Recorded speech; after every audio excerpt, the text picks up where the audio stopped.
You've definitely seen this guy's art, even if his name doesn't quite ring a bell. Today, we're talking about Katsushika Hokusai, a man whose life was every bit as wild and moving as the art he's famous for. You know this one, right? You've seen it pretty much everywhere, on posters, t-shirts, you name it. The Great Wave off Kanagawa. I mean, it's got to be one of the most famous pieces of art in human history. This massive, almost monstrous wave with its claws reaching out, about to swallow these tiny little boats. And all the while, Mount Fuji is just sitting there in the background, perfectly calm. It's powerful, it's unforgettable. But for a lot of us, that's where the story of Hokusai begins and ends. Okay, so get this. Back in 1998, Life magazine put together a list of the 100 most important people of the last 1,000 years. And right there at number 86, you find Hokusai. Think about that. He was the only person from Japan on that entire list. That alone tells you there's got to be a lot more to this guy than just one big wave. So, what's the story here? Who was the man behind this masterpiece? How on earth did an artist from 19th century Japan create something that would resonate all over the world for centuries to come? Well, let's dive in. First, we need a little context. Hokusai was part of an art movement called ukiyo-e, which literally means pictures of the floating world. You can think of it as the pop culture of its day. These were woodblock prints showing scenes from everyday life, kabuki actors, beautiful women, famous landscapes. This was the world Hokusai was swimming in, a world he was about to completely turn on its head. And you know his art? It's basically a mirror of his life. A life that was all about constant, almost frantic change. This was a man who, it seems, just couldn't sit still, not in his life and not in his art. You know how most artists find a name and stick with it? Yeah, Hokusai wasn't like that. Not at all. Each of these names you see here, it was like a new identity, a fresh start. He starts as Shunrō, the student, becomes Sōri. Then, at 39, he finally lands on the name we all know, Hokusai, but he wasn't done. Later, he was Iitsu, and then, my personal favorite, at age 75, he starts calling himself Gakyo Rojin Manji, and that translates to the old man mad about painting. How cool is that? And it wasn't just the names. This number, 93, that's how many times he moved. Can you imagine? The story goes that he and his daughter, who was also an artist, would just fill up a room with drawings until it was completely unusable, and then they just pack up and find a new house. So yeah, 93 homes and more than 30 different names. This wasn't just some weird quirk. It was actually central to how we thought about art. For Hokusai, standing still was like creative death. He truly believed that to make something new, he had to see the world in a new way. So moving, changing his name, it was all part of a deliberate strategy to shake things up, to break old habits, and to force himself to find a fresh angle. He was constantly hitting the reset button. And all this chasing after something new, well, it led to his biggest hits. In his later years, an age when most people are slowing down, Hokusai produced two of the most groundbreaking series in the history of Japanese art. On one hand, you've got the Hokusai Manga. Now, this isn't a comic book like we think of it today. It was this massive 15-volume encyclopedia of sketches of, well, everything.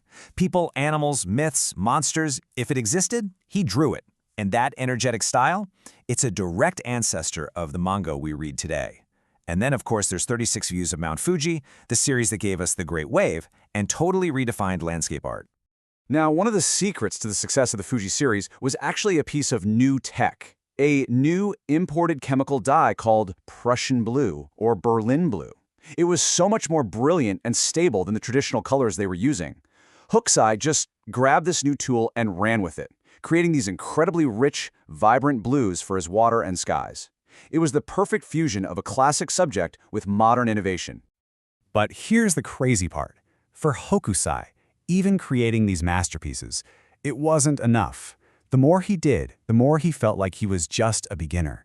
And this really gets to the heart of who he was, as the old man mad about painting.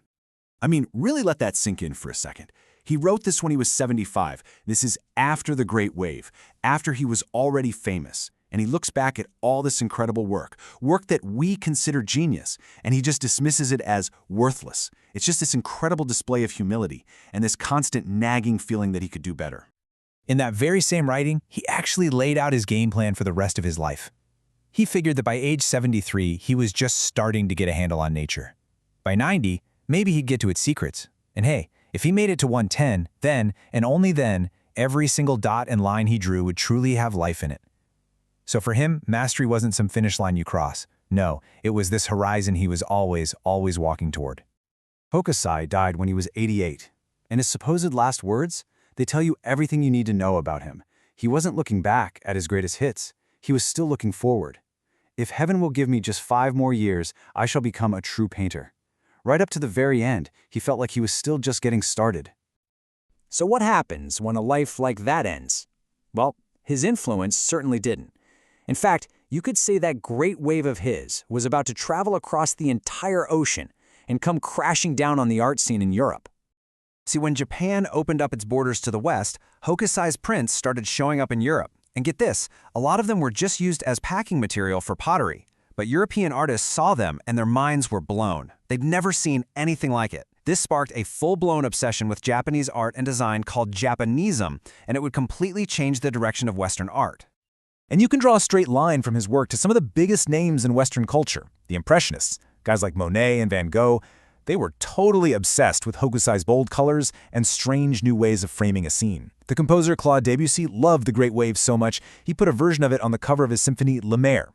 And as we talked about, the Hokusai manga was the seed that grew into the global powerhouse that is modern manga. So what can we today learn from the old man mad about painting? Well, for one, to embrace change. To not be afraid to reinvent yourself, to find a new way of seeing things. Second, that mastery isn't some award you win, it's the journey itself. And finally, to just pay attention, to really look at the world around you, from a giant wave to a tiny bug, and find the art in it. Hokusai's whole life is proof that that kind of passion can build a legacy that truly lasts forever. Hokusai was always convinced that he'd become a true painter someday in the future. It really makes you stop and think, doesn't it, about your own journey, whether it's with art or work or a hobby? So I'll leave you with this to chew on. When does your true art begin?